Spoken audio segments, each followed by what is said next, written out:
నమస్తే, welcome to 9 TV Telangana news.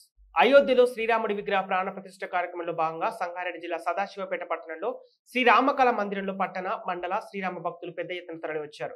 పట్టణంలోని పాత పేరు మండల హనుమాన్ దేవాలయం, గరునగర్ కాలనీలోని శ్రీ భవానీ మందిరం వద్ద హనుమాన్ చాలీసా లింగాష్టకం పాటిస్తూ రామనామ జపం చేసి అనంతరం అన్నదాన వితరణ నిర్వహించారు. అనంతరం రామ భక్తులు ర్యాలీగా బయలుదేరి శ్రీరామ మందిరంలో శ్రీరాముడి దర్శనం చేసుకున్నారు. ఈ కార్యక్రమంలో గరునగర్ కాలనీ వాసులు, మహిళలు, పిల్లలు, పెద్దలు, భక్తులు భారీగా పాల్గొన్నారు.